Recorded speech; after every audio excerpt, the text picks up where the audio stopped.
तुम हो उस राम के पुत्र। तुम भी उसी की भांति तुच्छ दिखते हो। निर्बल बनवासी से तुम्हारे पिता राम ने मेरे पिता की हत्या की।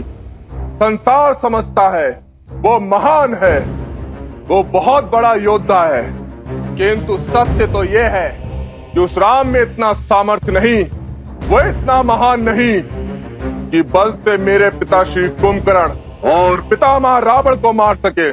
छल किया था उसने, छल। आज मैं उस राम को राक्षस कुल की शक्ति से अवगत कराऊंगा, किंतु उससे पूर्व तुम्हारे हाथ खोल तुम्हें लड़ने का अवसर दूंगा। क्या करूं, मैं उस राम जैसा छलिया जो नहीं हूं।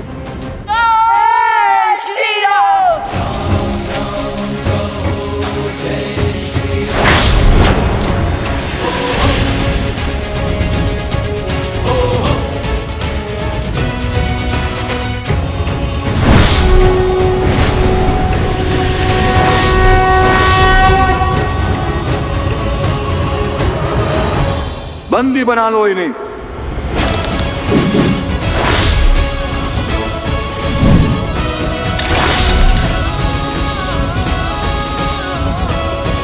जिनका नाम इतना अनादर से ले रहे हो, अब हम तुम्हें उनका परिचय देते हैं, उनके नाम लेने का ढंग सिखाते हैं। रघुकुल शिरोमणि, कौशल नरेश, अयोध्यापति, दशरथ नंदन श्री राम। अहंकार के इसी मद में, शक्ति के इसी मद में तुम्हारे पितामह भी मृत्यु को प्राप्त हुए थे।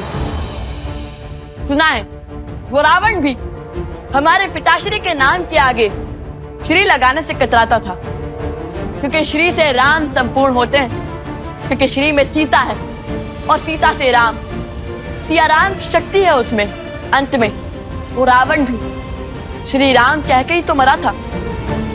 श्री राम वो ध्वनि नहीं जिससे मन घबराए, ये वो जय घोष है जिससे हर पुरुष, हर स्त्री, हर नर, हर मन को एक करता है। और धर्म की ओर से श्री राम और माता सीता का आयन ही तो श्रीमद् रामायण है, और हम सिया राम के पुत्र हैं। चाहे तो एक ही बाण में तुम्हारी जीवन लीला समाप्त कर सकते हैं, किंतु नहीं, हमारे पिताश्री ने भी तुम्हारे पितामह को, तुम्हारे पिता को एक अंतिम अवसर अवश्य दिया था सुधरने का। तुमने इस धरा को अधर्म के अधीन किया, इसलिए हम श्री राम पुत्र लव कुश तुम्हें सुधरने का एक अंतिम अवसर देते हैं। इस धरा पर धर्म स्थापित करने का एक अंतिम अवसर देते हैं हम तुम्हें। हम तुम्हारे द्वार पर तुम्हारी प्रतीक्षा करेंगे। शुभ अवसर है, चूकना मत। सोचो कि तुम्हें अपने पिता या पितामह की भांति युद्ध कर कुल को सर्वनाश के मार्ग पर ले आना है, या अपने चाचा श्री विभीषण की भांति धर्म के पथ पर चलना है।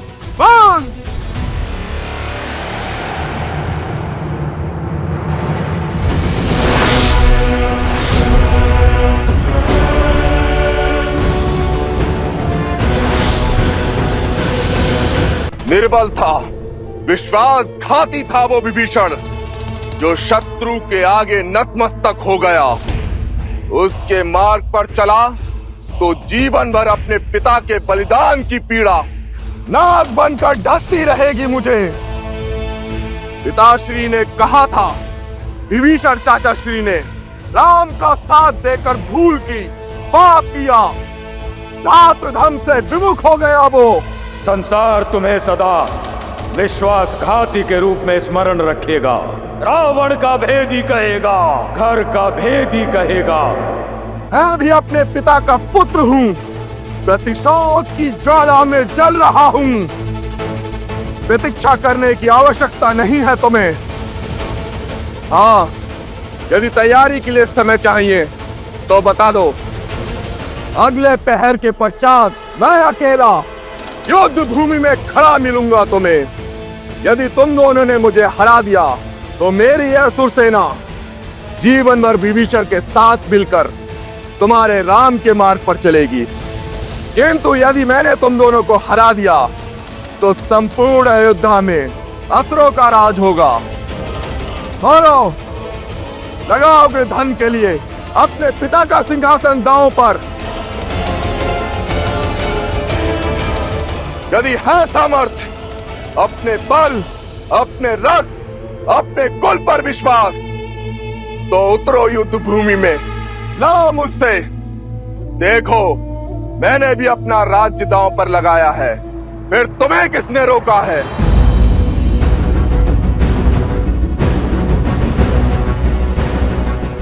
धर्म ना कभी हारता है और ना ही कभी किसी से भयभीत होता है। हम शर्त के पास में नहीं बनते, किंतु एक वचन अवश्य देते हैं। शीघ्र ही इस स्थान से तुम्हारी अधर्म की सत्ता का अंत होगा। यहाँ धर्म का संचालन होगा। जय सिया राम।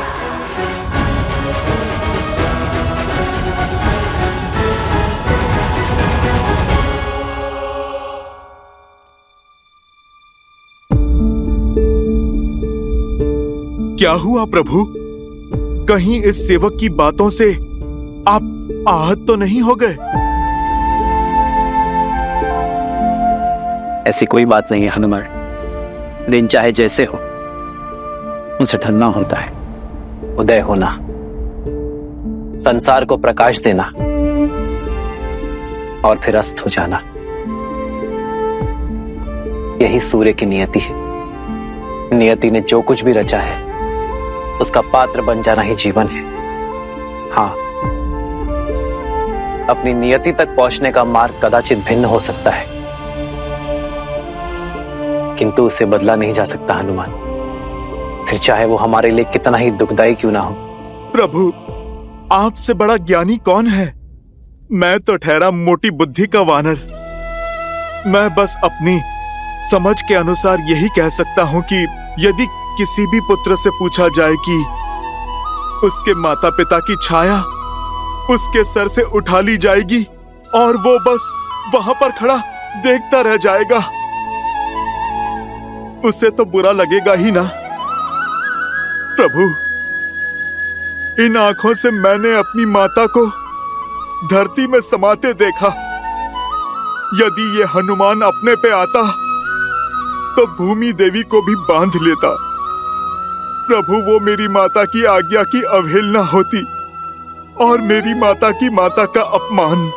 बस मैं विवश खड़ा देखता ही रहा। मैं उस पीड़ा के सागर से उभर भी नहीं पाया कि उस काल के पैर इस अयोध्या में फिर पड़े और अपने लक्ष्मण भैया को अपने सामने इस संसार से जाते देखता रहा। प्रभु,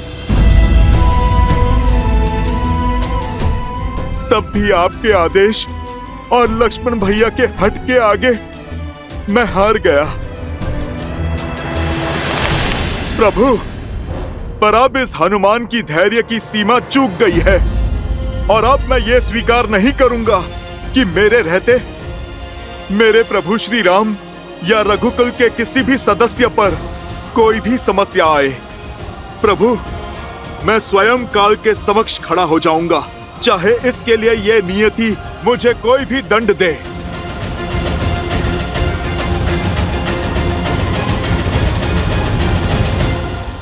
और प्रभु, आपको सौगंध है अपने इस दास की, इस बार आप मुझे नहीं रोकेंगे और ना ही किसी भी बंधन में डालेंगे।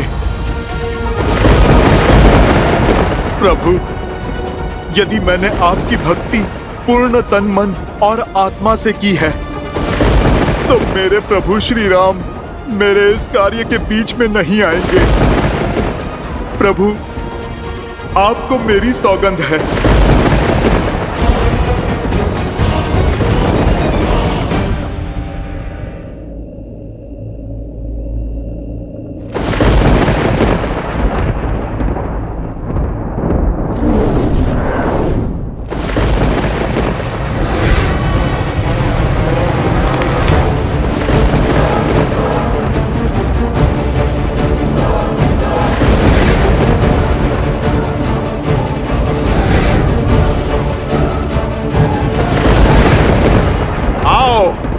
मैं तुम्हारी ही प्रतीक्षा में हूं।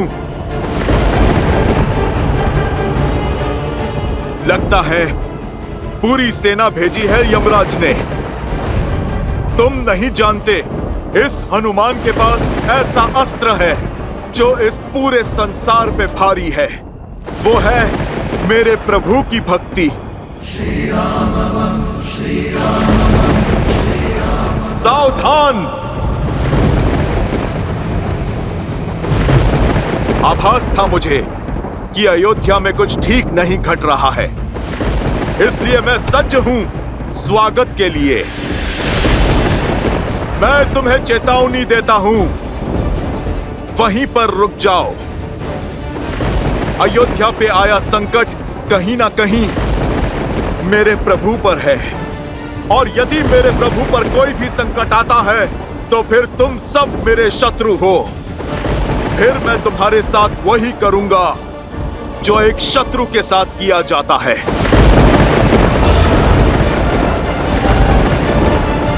जय श्री राम।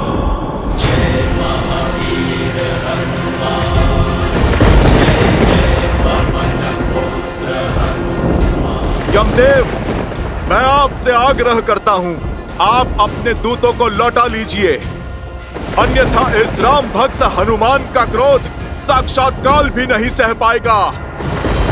हम आपके बल से अनुभज्ञ नहीं हैं मारुति, परंतु हम अपने स्वामी के आदेश से भी बंधे हैं। यमराज ने हमें आपकी बात अनसुनी करने का आदेश दिया है। आपसे आग्रह है कि आप इस सृष्टि के चक्र और नियति की नीति में विघ्न मत डालिए। यदि आप अपने हट पर अड़े रहते हैं तो हम भी अपने आदेश का पालन करने को सज्ज हैं। तो फिर ठीक है, धर्म युद्ध का अनुभव है मुझे। तुम अपना धर्म निभाओ और मैं अपना। जय श्री राम। कुमार बलवंता शंकर सुवन वीर हनुमंता मदन कराल काल गुणगालक राम सहाय सदा प्रतिपालक भूत प्रेत पिशाच निशाचर अग्नि पाताल काल मारी मर्दिन मारू तो सकल राम की रामनाथ। अयोध्या पर संकट लाओगे, मेरे प्रभु श्री राम को विचलित करोगे इस हनुमान के रहते। देखिए जगत पिता, देखिए क्या हो रहा है। क्षमा करें किंतु ये सब कुछ आप ही के कारण हो रहा है। आप किसी को भी कोई भी वरदान दे देते हैं। देखिए, एक वानर को शक्तिशाली बनाने का परिणाम यमदूत को अपना काल दिखा रहा है और चला है नियति के चक्र के मध्य एक बाधा बनकर। आपको ज्ञात होगा, आप ही ने दिया था ना वरदान अजय, अमर और चिरंजीवी होने का। अब वो आप ही के वरदान का दुरुपयोग कर रहा है और हम यहां विवश खड़े हैं, कुछ नहीं कर पा रहे। परंतु उनके पल के आगे झुककर हम अपना उत्तरदायित्व भी नहीं भूल सकते न इंद्रदेव। सृष्टि का नियम ना टूटे, इसलिए मुझे स्वयं हनुमान के समक्ष जाना होगा।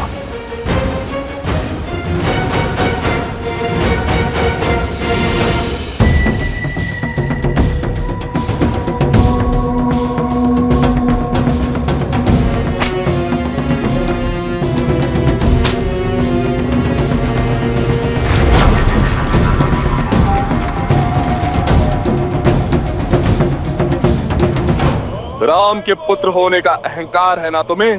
जानते हो मैं किसका पुत्र हूँ? महान कुंभकर्ण का।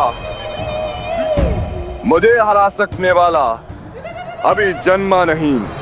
सत्य कहा तुमने, तुम्हें हराने वाला अभी तक जन्मा नहीं। हम भी तुम्हें हराने नहीं आए हैं, बल्कि तुम्हारा अंत कर विधिवत अंतिम संस्कार करेंगे तुम्हारा। अपने पिता की परंपरा को पूर्णतः पालन करेंगे हम। उन्होंने भी असुरों को मारा नहीं था, उनको मुक्त किया था। इतना अभिमान तो आओ सामना करो, चाहे जो भी अस्त्र चुन लो, धनुष, खड़ग या गदा।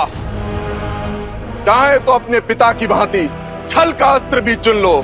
हम श्री राम के अंश हैं और हम वैसे ही लड़ेंगे जैसे श्री राम लड़ते हैं, धर्म का कवच लेकर। और धर्म कहता है कि तुमने हमारे धर्मात्मा पिता को कपटी कहकर महाअपराध किया है। अपनी मृत्यु को निमंत्रण दिया है।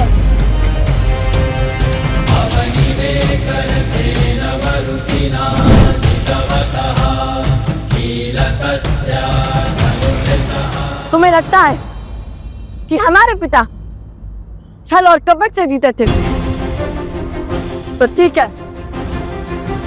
हम सिद्ध करेंगे कि श्री राम के रक्त में कपट नहीं। आज युद्ध बराबरी का होगा और हम भी वही अस्त्र उठाएंगे जिसमें तुम्हें महारत प्राप्त होगी।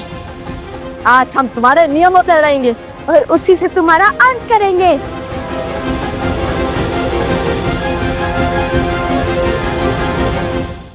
जो अधिक बोलता है वो मृत्यु पाता है।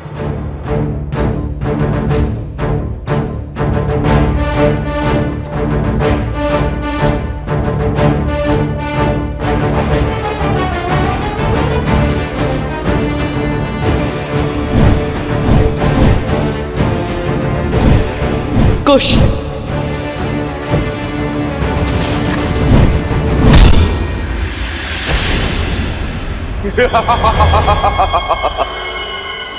बस इतना सा बल है राम के रक्त में। अब देखो और कुंभकर्ण के रक्त का बल। कुश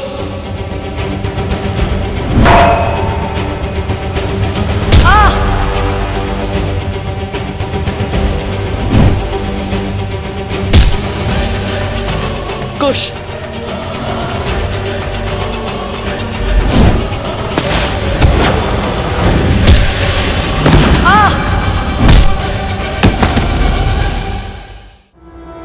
कुश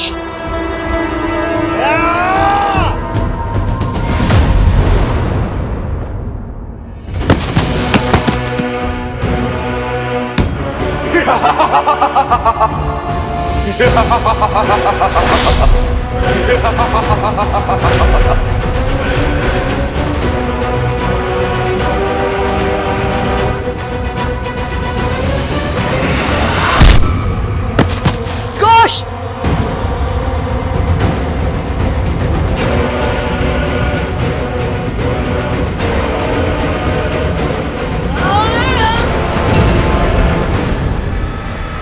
राम भैया,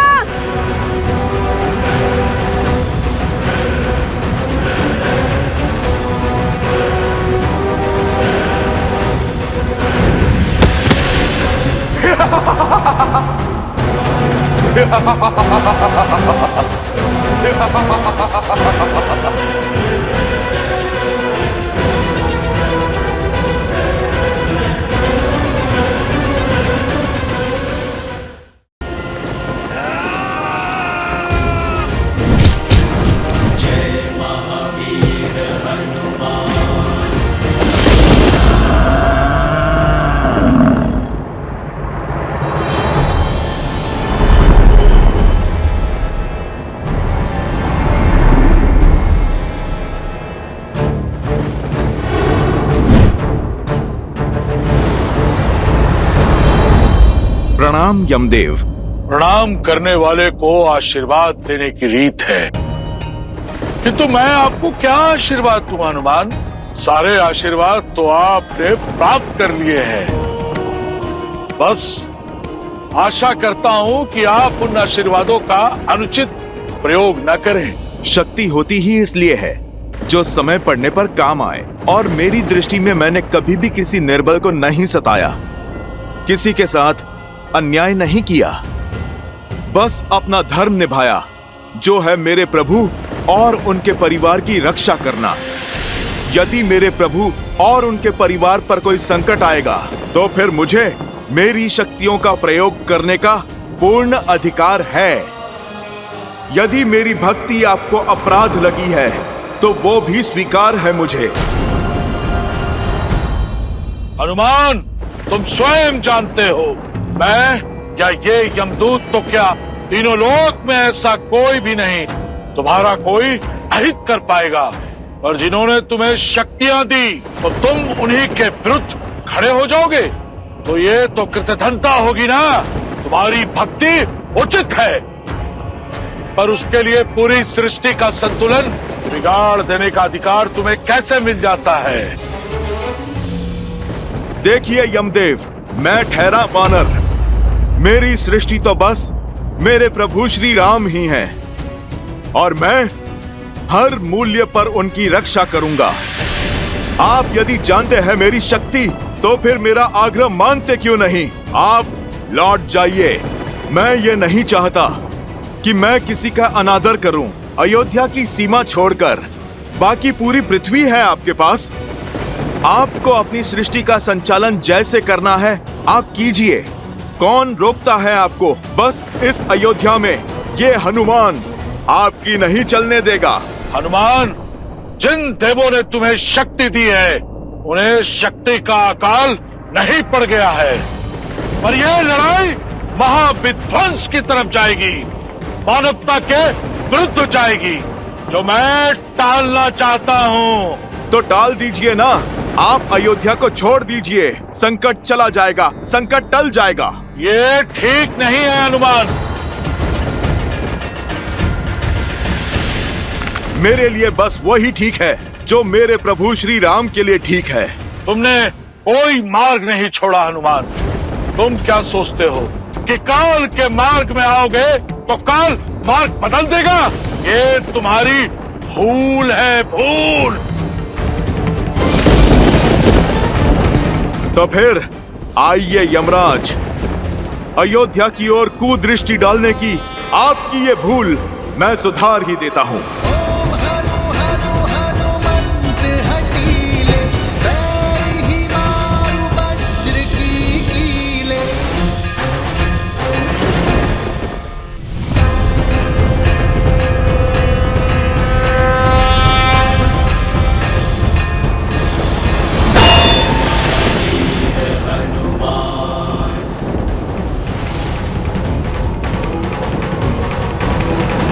यमदेव, मेरे समक्ष प्रस्तुत हो तुरंत। ये मेरा ब्रह्मा का आदेश है। पहले यमदूत, फिर साक्षात यम का आगमन। अर्थात मेरा संदेह उचित था। इस पृथ्वी पर जो कुछ भी घटता दिख रहा है उससे अलग ही कोई योजना बना रही है नियति, जिसके विषय में मेरे भोले भाले प्रभु को भान नहीं। पर इस हनुमान के रहते कोई भी अनिष्ट नहीं होगा। जय श्री राम।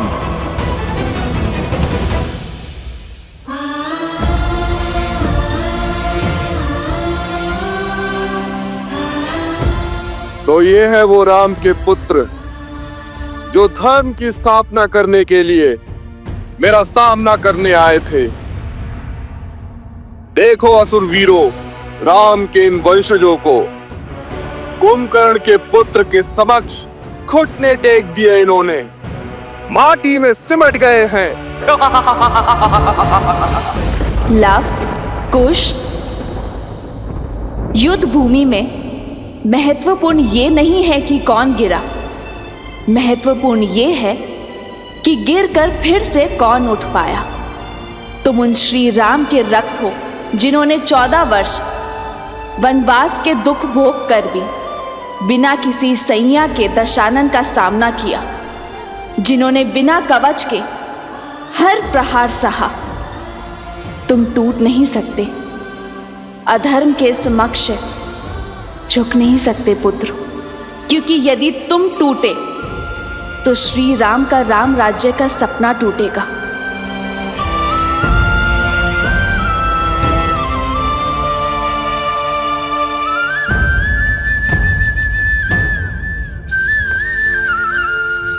तुम झुके तो रघुकुल का सम्मान और तुम्हारी माता का अभिमान झुकेगा।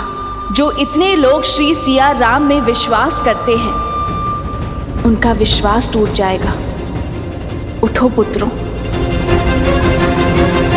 तुम दोनों केवल रघुवंश के अंश नहीं हो, धर्म के पथिक भी हो। और ये यात्रा केवल भ्रमण नहीं, यह अध्ययन है, संसार का भी और स्वयं का भी। क्योंकि जो स्वयं पर विजय पा लेता है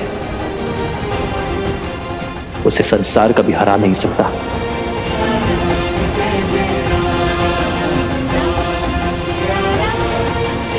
माता, माता,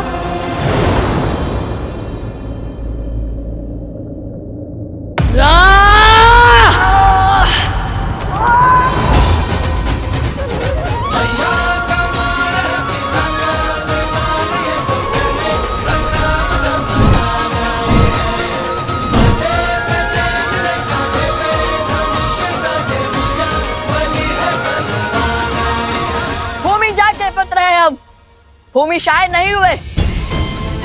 अपनी माता का आशीष ले रहे थे हम। आओ तुम्हें भूमि जाके पुत्रों की शक्ति दिखाएं। अब ये युद्ध तुम्हारे अंत के साथ ही समाप्त होगा।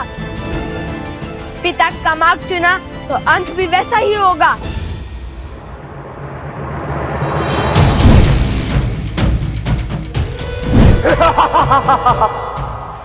जय श्री राम, जय श्री राम।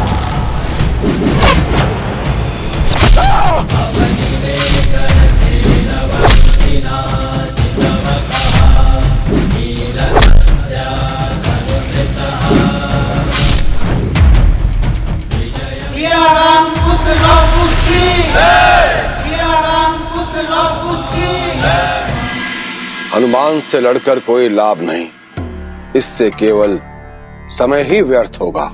तो मार्ग क्या है परमपिता?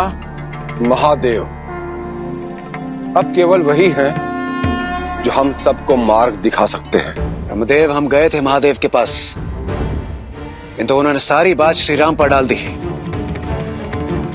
अब श्रीराम तो आपके प्रिय हनुमान जी की सौगंध से बंधे हैं, इसीलिए हमें अब महादेव के पास ही जाना होगा।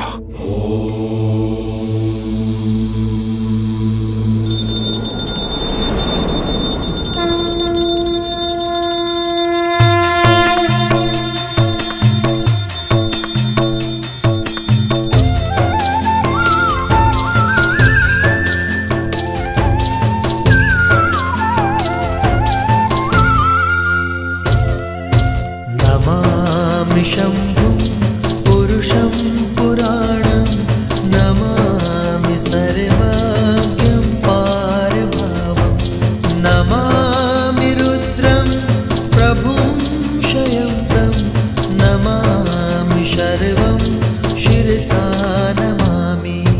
नमामि शम्भुं पुरुषं पुराणं, नमामि सर्वज्ञं पारभावम्। ॐ नमः शिवाय। हर हर महादेव।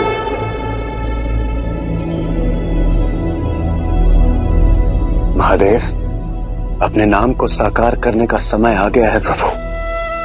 हमारी विपदा को केवल आप ही हर सकते हैं। एक युग का परिवर्तन होने को है और हनुमान बाधा बनकर खड़े हैं। श्री राम की लीला के समाप्त होने का समय हो गया है, किंतु ऐसा हो नहीं रहा, क्योंकि हनुमान ऐसा होने नहीं दे रहे और वहां देवी लक्ष्मी प्रतीक्षा कर रही है नारायण और हनुमान के इस हट के अंत होने का। और हनुमान जी वो है कि अपनी हट से हटने को तैयार ही नहीं है। वो आप ही के अंश हैं। कृपा कर कोई मार्ग दिखाइए प्रभु, कोई मार्ग दिखाइए।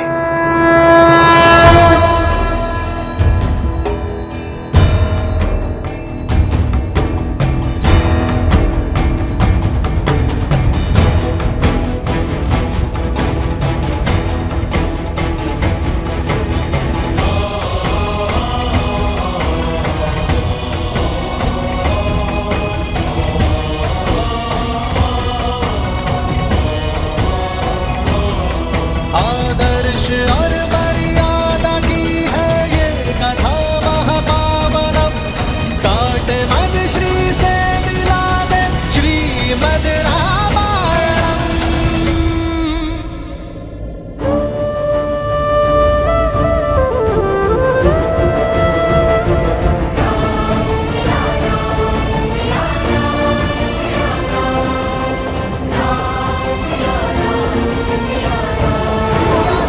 सीते,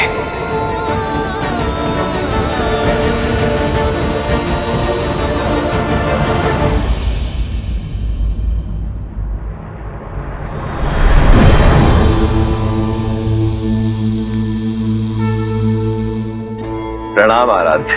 प्रणाम महादेव। आप तो अंतर्यामी हैं, सब जानते हैं, परंतु फिर भी ऐसा कुछ है जिसे आपको स्मरण कराने के लिए मेरा यहां आना आवश्यक था।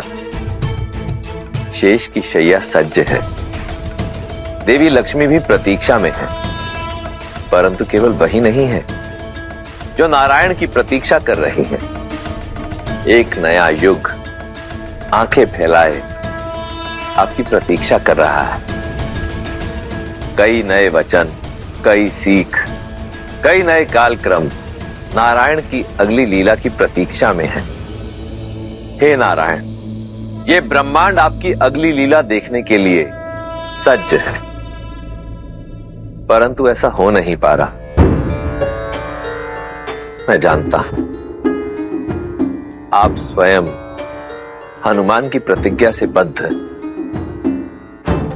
परंतु कोई ना कोई मार्ग तो ढूंढना ही होगा ना, जिससे हनुमान की प्रतिज्ञा भी ना टूटे और सृष्टि का चक्र भी ना रुके। ये तो सर्वविदित है कि बल, छल, बुद्धि, युक्ति और ज्ञान विज्ञान से हनुमान को हरा पाना असंभव है। हनुमान यदि हारेंगे तो अपने श्री राम से। मैं आपका संकेत समझ रहा हूं आराध्य। एक नई कहानी, एक नया युग, एक नया अवतार लेने का समय आ गया है।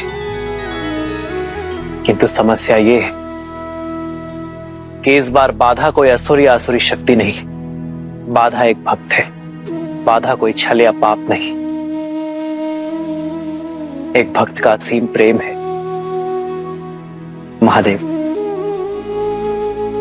इस संसार में युगों युगों तक जब भी एक सच्चे भक्त का नाम लिया जाएगा, तब सर्वप्रथम हनुमान का नाम लिया जाएगा। जिस जिसके मन में मेरा नाम बसेगा, मेरा हनुमान उसकी रक्षा करने के लिए सच होगा। और जब जब राम का नाम लिया जाएगा, हनुमान का नाम स्वयं उसके साथ जुड़ जाएगा। राम नाम की 108 माला पूर्ण करने का पुण्य एक भक्त को केवल हनुमान का नाम लेके ही मिल जाएगा। किंतु समय आ गया है महादेव कि एक भक्त ये जाने कि भक्ति शरीर की नहीं, भाव की होती है। शरीर के मोह और बंधन से मुक्त होकर ही भक्ति का वास्तविक सोपान चढ़ा जाता है, और वही उसका उचित मार्ग है। आप निश्चिंत हो जाइए महादेव, हनुमान की बाधा शीघ्र ही दूर हो जाएगी।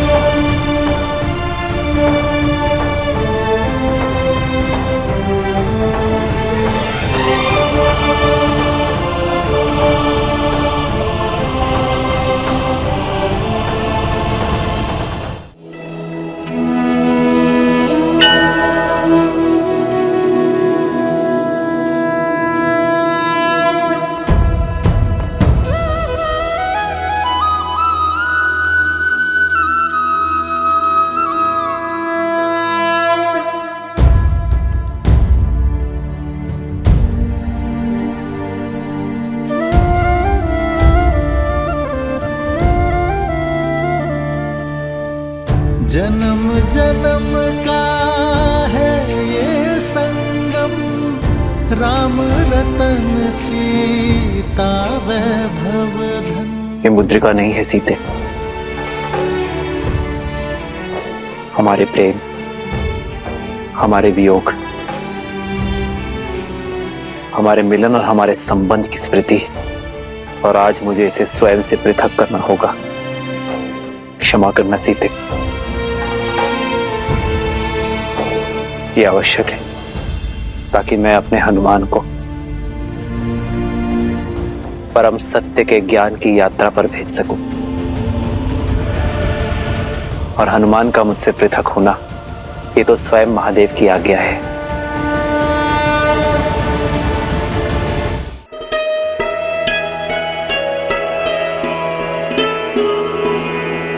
हनुमान। प्रभु, मैं अभी प्रस्तुत हुआ। जय श्री राम। श्री गुरु चरण सरोज रज, निज मनु मुकुरु सुधारी। बरनउँ रघुबर बिमल जसु। प्रभु, सेवक प्रस्तुत है। जो दायक फल चारी।